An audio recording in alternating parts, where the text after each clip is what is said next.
सारस जासजी घडलं अन गुरुजी आले शाळेमध्ये नशीब मुलांचं उघडलं.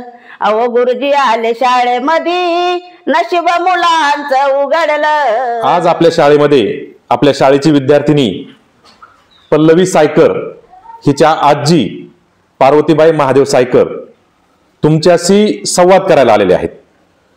जुनं ते सोनं असं आपण म्हणतो, पण आता काय झालंय, सगळं जुनं संपत आलंय आणि मग त्या जुन्या गोष्टी जुन्या लोकांकडेच आहेत, त्या आपल्याला माहिती झाल्या पाहिजेत. यासाठी आपण आजींना शाळेमध्ये बोलवलेलं आहे. त्या आपल्याला वेगवेगळ्या प्रकारची गाणी म्हणून दाखवणार आहेत. पल्लवीच्या आजी यांच्याबद्दल तुम्हाला माहिती आहे, त्यांचं त्यांच्या नातवंडावर अतिशय प्रेम आहे. म्हणजे कधी पल्लवीचा वाढदिवस असला की त्या स्वतः शाळेमध्ये येणार, तुमच्यासाठी त्या खाऊ घेऊन येतात.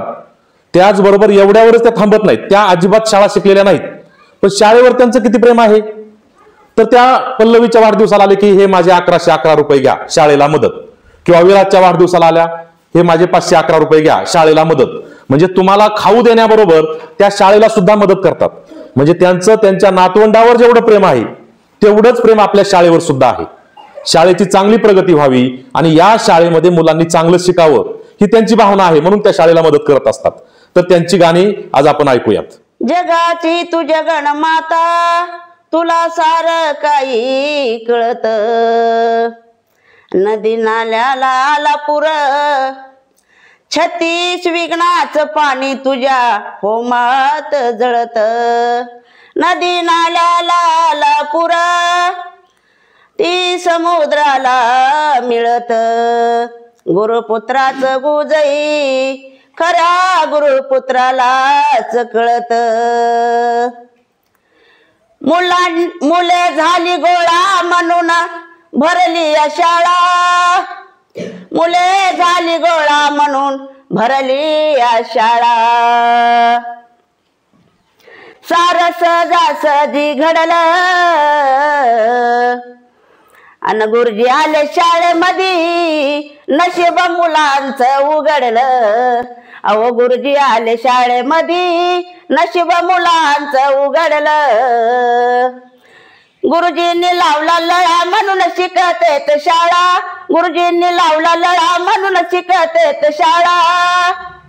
सारस जासजी घडलं अहो गुरुजी आले शाळेमध्ये म्हणून नशीब मुलांचं उघडलं.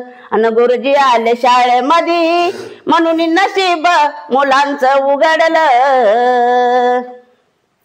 शाळेत जाताना करील मी धडा पाठ, शाळेत जाताना करील धडा पाठ. अहो गुरुजी समोर गेल्यावर वाचील खडखडाट, गुरुजी पुढे गेल्यावर वाचील खडखडाट. गुरुजी आले शाळेवरी म्हणून नशीब माझं उघडलं. अव गुरुजी आले शाळेवरी नशीब माझं उघडलं. भारी घेतलं तुम्ही. हे तुम्ही स्वतः बनवलं का हे? आता नाही, गाणे येतात मला. नाही, आता हे गुरुजी शाळा हे तुम्ही आत्ता बनवलं. म्हणजे तुम्हाला गाणी लिहिता पण येतात असं त्याचा अर्थ झाला, जरी शाळा शिकला नसला.